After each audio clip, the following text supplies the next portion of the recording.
Good afternoon. I'm Mark DeGarmo, and with me today on Saturday, July 18th at around 3:15 p.m. Eastern Time in the United States is Clarence Brooks.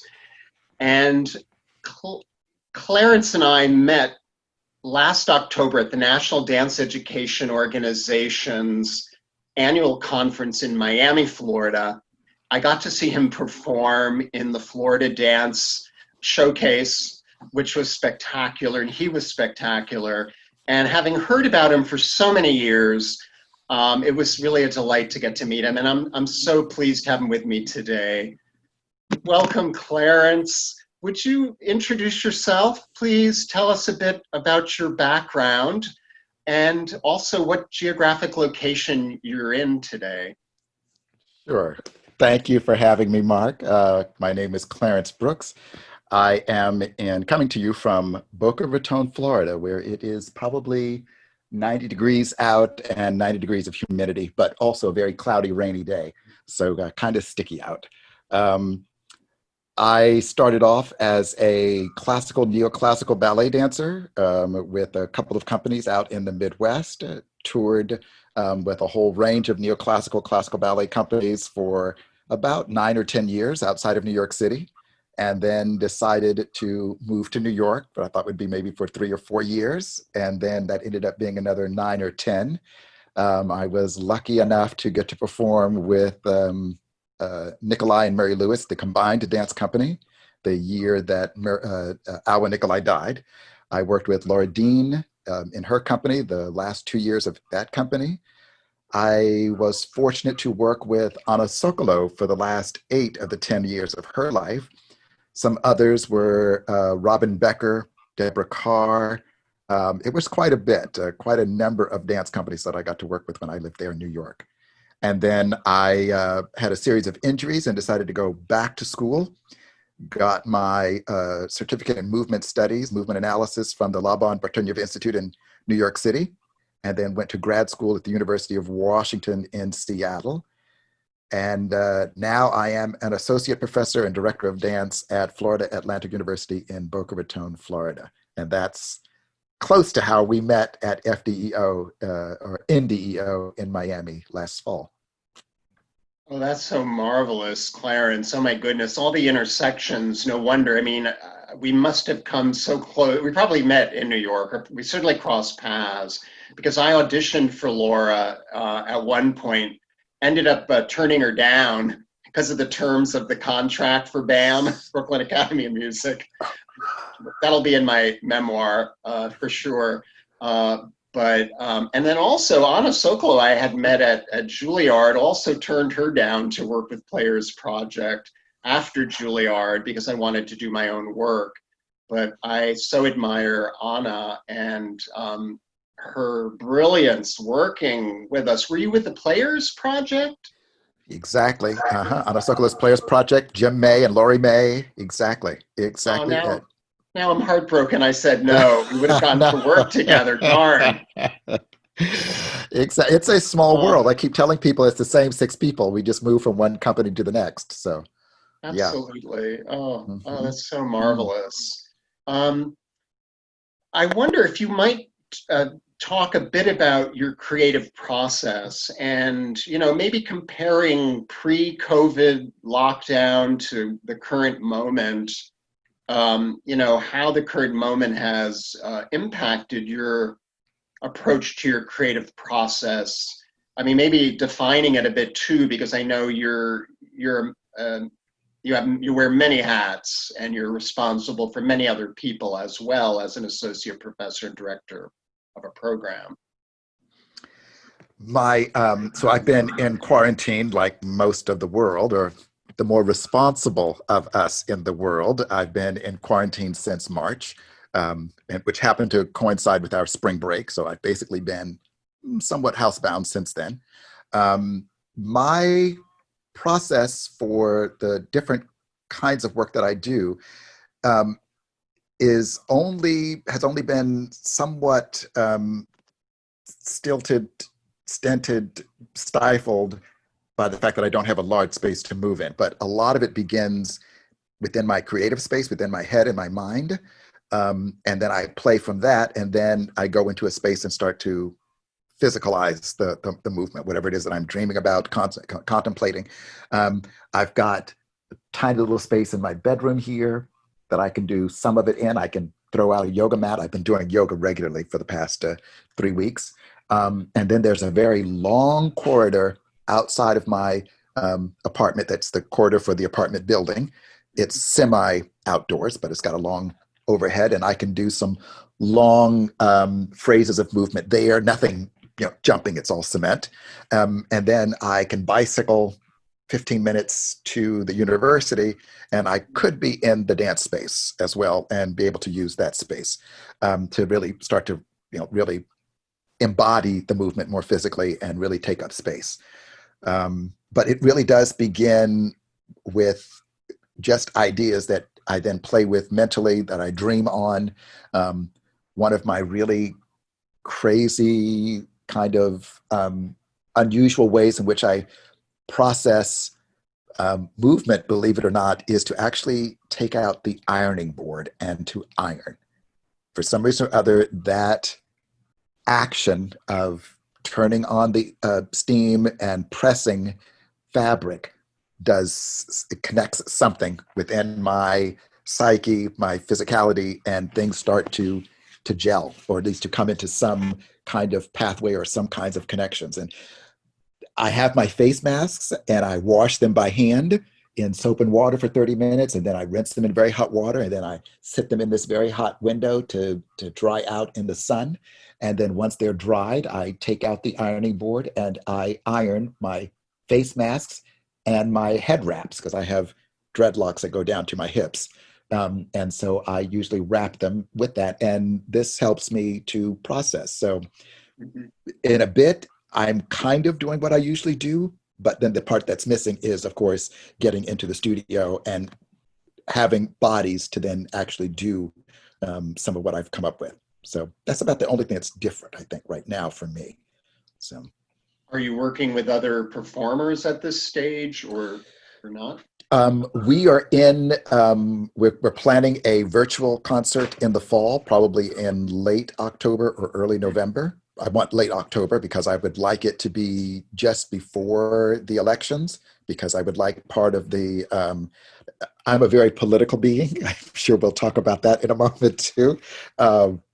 So I want some of what we have to say, or what I will say either verbally or through the movement, to encourage people to register and to vote, and to remember that this is still the anniversary of the 19th Amendment, that we still have a lot of undoing racism to do in this nation.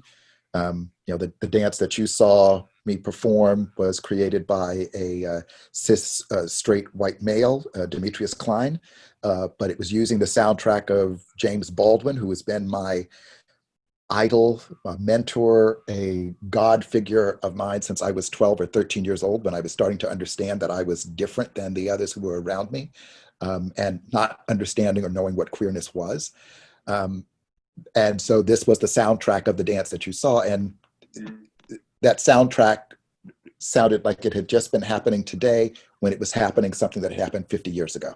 So, I want that concert in the fall to be that. So we are in the planning stages for a concert. And so that's what will happen in late October. It'll be a virtual concert. It won't be happening, of course, in a theater. So that's why we can play with the time span on when it will actually happen. So.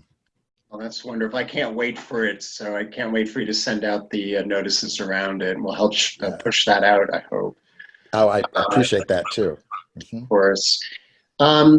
Clarence, one of the things that I'm curious about these days, we started this interview series before the Floyd murder in Minneapolis, and before the Black Lives Matter movement resurged like a tsunami across the U.S. and across the globe. And I'm wondering if you might talk a bit about your own intersectionalities, and perhaps the roles of dancers, choreographers, dance people in bringing forward the Black Lives Matter movement, and continuing the protests and the calling out white supremacy and the legacy of this country, which evidently many white people are totally unaware of. This is a discussion. We're here in technology. I'm in Southeast Florida. You're up there in, upstate New York. Yeah. And we're able to carry on this dialogue. I can see you, you can see me. This is one of these things where we have to thank technology. And, I am about to turn 60. I've got 6 decades of racism, things that have happened to me. I can't tell you how many times the police have stopped me, have not put a gun in my face, but have at least had their handle on the holster because they weren't used to seeing a dreadlocked, bearded Black man in a Toyota Prius, a $35,000 car or something driving through the neighborhoods. I am a queer, Black, cis, male. Most of the time my pronouns are he, him. Sometimes they are they. I have operated quite successfully in white space my entire life. My father is retired Air Force. We've traveled everywhere my father went to and was stationed. All of the dance companies, except for maybe 2, I was the only Black person in the company. So for 4 decades, this has been the case. I'm now a tenured professor at a university. I'm the only full-time in dance there, so I'm the representative there. I'm also the only person of color in my department with a faculty of maybe 15, 16 people. My entire existence, I'm on the board of the Gay and Lesbian Community Center here. I have chaired several other organizations. In all of those organizations, for sure, at the Gay and Lesbian Community Center, I am the only Black voice that is here. For a number of years, when I first came to Florida in 1998, the national organization that I joined was GLSEN, the Gay, Lesbian, Straight Education Network. We had Palm Beach County was the nation's, 15th, 16th, 18th largest school district. Broward, which is immediately south of me, was the 12th or 13th largest school district.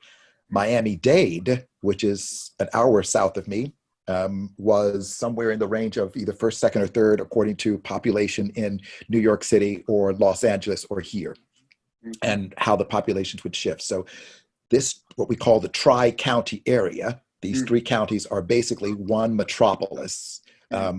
We wielded a lot of power as far as what was happening in our school district really affected what was happening nationally. And so when I was chair of the local chapter of GLSEN, I was the only out Black teacher in the entire tri-county area. So when people needed a spokesperson, I knew of others, but they weren't out because whatever their reasons were, they had them. You can't force someone to be out if this was their way in which they were making their living as a school teacher. So I was the outs person for all 3 counties, and I would do a lot of public speaking on this issue. So this bit of being other has been a part of my entire existence. I have lived and worked successfully in white space my entire life. So with that has come this incredible skill, this knack, this talent for empathy and being able to listen to and hear people. One, from my own intuition of wanting to, look around me and collect information and figure out what is all the information that is here. But then the other half of that, because there's always 2 sides at least of something, is that what I'm realizing is that also being that person of color, that I was also sometimes ignored, not heard, not seen, invisibilized, or tokenized. So it was a flip of one side or the other that was apparent in the spaces that I'm in. And I'm only just now starting to balance that out in a larger percentage. I had been aware of it in several cases in the past. I left one company because they had openly used me as a token to get money from the city council, the county council. And then when it came to the actual casting in roles, they would not give me those roles because I was the Black person, and they just didn't want to do that. And that happened in Charleston, South Carolina, with the Charleston Ballet Theater. I don't think the company exists anymore, thankfully. But so I had to leave that company, and that was the one of those more open, bold-faced experiences of really coming right up against racism with people whom I had had a very close relationship with. But some of those other experiences were as a child, even, knowing even at age 6 and 8 that, people spitting on me because I was Black, and it was the middle of the civil rights movement. And then going back, and then, my parents having to explain to, a sixth grader, no, even a 6 or 8-year-old, this is what racism is, and you just have to know what it is to be better than everyone else, because that's the only way that you will succeed. Because that's the only way that we have ever succeeded, is that you have to have that somebody else will get something because of their whiteness, because of their maleness, because of their straightness. And of course, I was not out to my parents then, even though I understood even at a very, very early age, that my feelings toward the male babysitter was quite different than what I was feeling towards the female babysitters that were there. And I knew there was not a time to talk about that. You learn these coded messages, from a very, very early age, regardless of what your otherism is. I think this is probably true, and maybe people who are trans, those or other disabilities or identities will understand that bit of it too. So those things are always there. I think that they cannot be escaped. It's not that I am a dancer I just happen to be gay. I'm a dancer who just happens to be Black. I'm a dancer who just happens to be cis, male, cisgendered. Whatever those identities are, they just all seem to come together. And for a number of years working with other people, those identities were separate. But now I'm to this point where I need them all to come together into one house, because they're all coming out of this one body. And so I'm now more openly looking for ways in which to make sure that every chance that I get, that I make sure that I identify and center myself in the spaces that I exist in. And so that has been a ongoing and will continue to be an ongoing project. Again, this is a 60-year-old body that's not had that, that's not been doing that. I'm speaking, if we talk about Alvin Ailey's blood memory, then I'm talking about DNA, blood level. Bonnie Bainbridge-Cohen even talks about the cellular level of different things happen in our bodies. So this blood memory is there for the 400 plus years of what we have experienced. And thank God for cell phones, and thank God for woke white people who understand what their privileges are. Thank God for straight people who understand what their privileges are, who are willing to understand, because the change is not going to happen unless those who have privilege make it happen, because they are the gatekeepers for those spaces. They are the gatekeepers for institutional racism, for systemic racism. And if they are able to open the doors, crack open the windows, knock down walls, then those of us who are outside of those walls will be able to step in. We can protest, and we can do all that we can from the outside to help people understand, but in the end, it's still going to be those of privilege coming to a place of understanding. Clarence, thank you so much for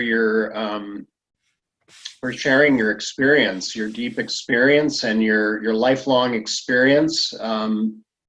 It is very, very powerful to hear you speak in this way, and I think your insights into breaking down the walls and realizing that it's white privilege that's maintaining the barriers and controlling the flow. I do hope that people will wake up. I know there's great hope.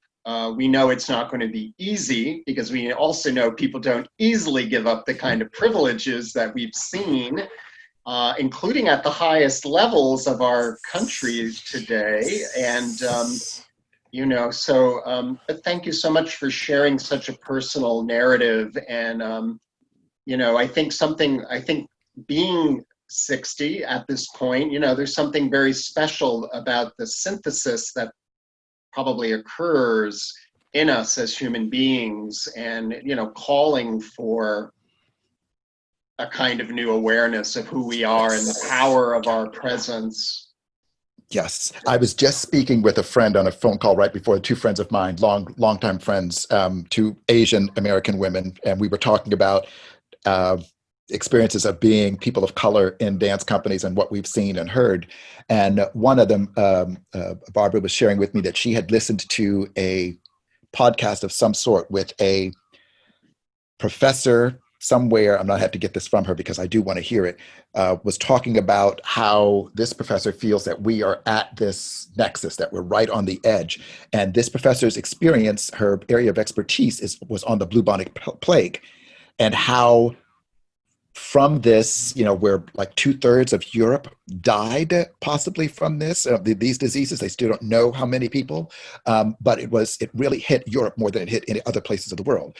And from that point, because of what was happening, so much change happened once the plague disappeared. How wages increased, how the classes increased, how salaries increased, how the Renaissance came into existence, or how new idea, enlightenment, I should say, came into existence. So I'm hoping that we are there with this, with all of this technology, with so many people. I mean, this is global, what has happened. I mean, George Floyd, Oh, yes. it's a shame that what had happened to him had to happen, did happen. But his 6-year-old daughter, actually, I keep playing that little clip in my head of her saying, wow, daddy changed the world. I might lose it again. Daddy changed the world. And of course, here she was in this beautiful innocence, but it's like to see Confederate monuments fall, to see people in the Netherlands saying, Wilhelm did what he did in Africa was inhumane, to see all of these statues falling down from around the world, and people starting to understand what white supremacy is, not as in the Klan, but as in the overall idea of how whiteness has invaded so much and is so much of even my blackness. I mean, how I have to undo that same systemic racism within myself to understand what this is, and how every single corner of our existence, of our lives, has to be fully investigated. I'm about to upset a few people when I make a new posting I've got about people still not understanding their idea of a white Jesus. I mean, it's just the most repugnant of all ideas. Like, how in the world could you have fallen for that? I mean, I was 8, 10, 12 years old when I looked at it, and I was like, why is that? Like, there was a white Mary or a white Joseph in the middle of the Middle East, and whatever.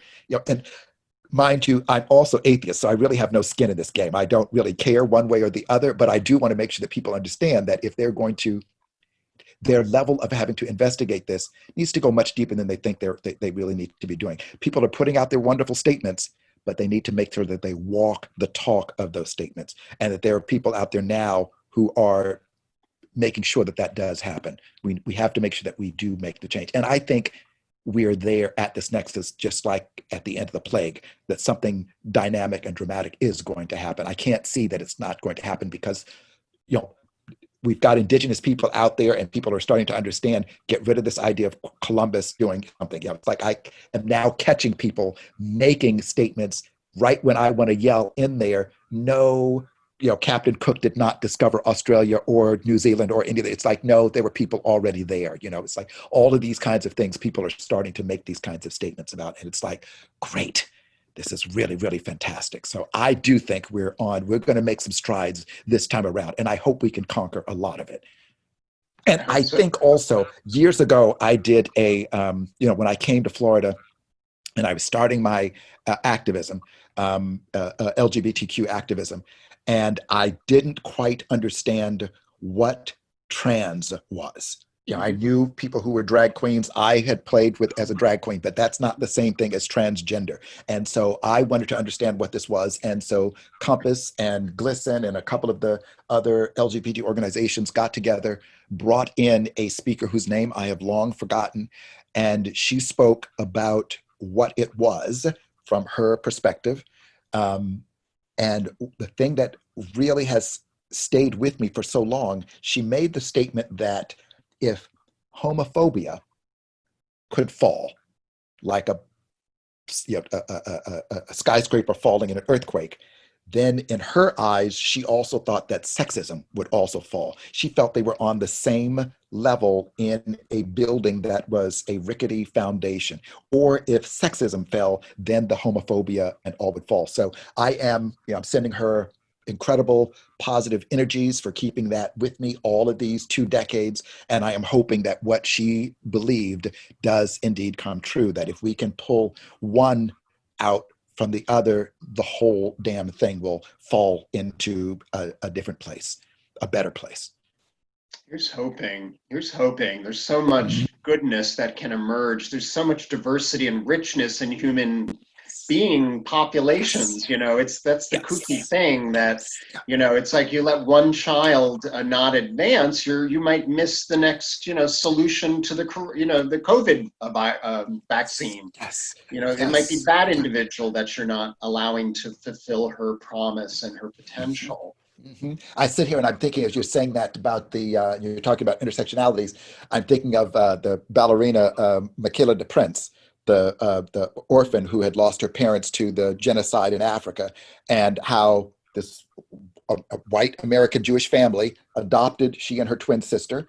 In the orphanage in Africa, she just happened to see a piece of paper that was flying that happened to be the cover of a dance magazine in an orphanage in Africa, and she saw this ballerina and she said, "I want to do that." And here she is now, a soloist, a first artist or so with one of the European ballet companies, and she is dark skinned. So we have this colorism. So, but I mean, I understand there are still issues in Europe that are still happening around colorism and race, especially women in positions of power and in major companies, especially ballet companies. No, we shouldn't just say ballet companies. Ballet and modern companies are really not doing their share right now and need to be called to task about it. But this whole idea of place and class and genders. I've got cousins. If someone were to look at my cousins, they would know, or they would identify them as being Latino because their mother is Mexican. They're my cousins because my cousin, who is Black, married a Mexican woman. They don't look Black. You'd have to talk to them to know that, or see them with their father to know that they are Latino. And so this thing about integration and people, it's like you can't tell when you walk into a space who is and is not part of which communities. People walking into a space might have some kind of homophobic ideas, but they have no idea if the person next to them has two mothers or two fathers. It's true. And, in the day too, certainly in upstate New York, New England, I've heard a lot of stories of people who, seem white, pass for white, and yet have a lot of Native American blood. I have a first cousin whose mother was, I think she was 60% American Indian. And, it's so interesting. During my doctoral seminar on genocide, it came out, one of the participants had a story like that where his family was something like 60% but looked white, and it was like considered outrageous in those days, the 30s, 40s, 50s, 60s, to identify your American Indian heritage. Wow. So there's so many layers as we're getting into unpeeling this, undoing this onion, that are going to be revealed. And I think we just have to stay the course, the discomfort that white people might feel, confronting their white privilege, and for everyone to we have to stay the course. It's sort of like we have to go through the truth and reconciliation process, because we are talking about American apartheid is my conclusion.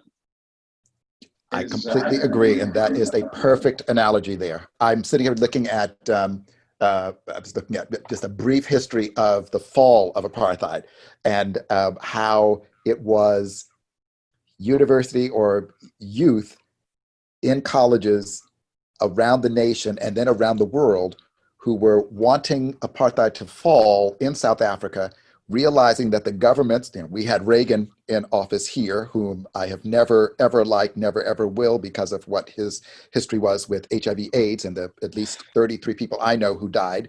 And then what they realized is the number of companies and universities that had stock in, different areas that were actually helping support and fund apartheid. And so they then started to attack things like these universities and saying, oh, no, you need to investigate where your funding is coming from. And then that started to pull Coca-Cola and all these other companies away, and then it started to fall. So we have to attack capitalism, unfortunately, which is where our next evil is. And I think the same thing has to happen with this. We have to hit, and that's why I'm out there trying to make sure that people support mom and pop, local, independent first. Stop with all the major companies. We don't need to be sending, Amazon, Bezos, anything more. This man is making more money than God is for the next 500 years. Not that I believe in God, but I'm just using that as a phrase. But we really have to start looking at we just need to shine a light into the corner and encouraging everyone to seek out any kind of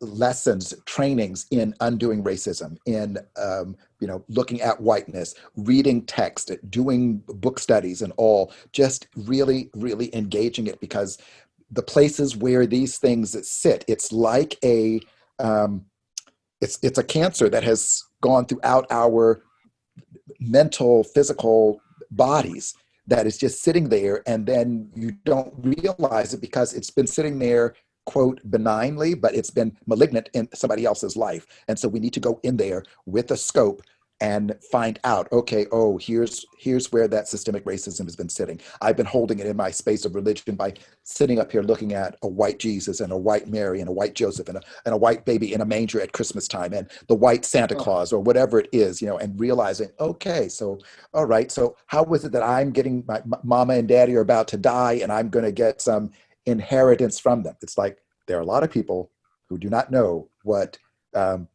heritage is from somebody passing down their last will and testament and actually getting something that they can then go out and buy a house and pay off this thing or that, or go buy a second home or something. It's like some of us are just going to make it barely. So we do have to start looking at all of these areas where there are barriers between us, who has and who is not there, who's at the table and who is not, because you can't speak for somebody whom you have no connection to.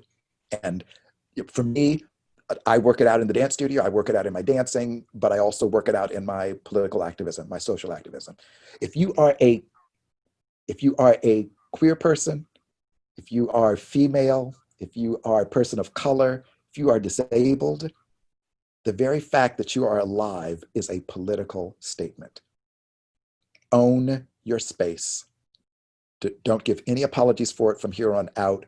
Own it, or we will not get to these changes. Anyone with any voice of that needs to know this. Clarence, I know we could talk on, and I know we've gone a little further than we had thought we might, which is so wonderful because you have so much to share. And I do hope this is just the beginning of an ongoing dialogue and conversation between us, and that we can share out additionally for more people to hear, because I think you have so many things that need to be heard. And let it be. Thank Yes. you. Mm-hmm. Thank you. Thank you. Thank you for speaking with me today, Clarence Brooks. Absolutely. Thank you for having me. It's been a blast. My pleasure. Onward. Protest and vote. Protest and vote. I'm there. We'll get everybody.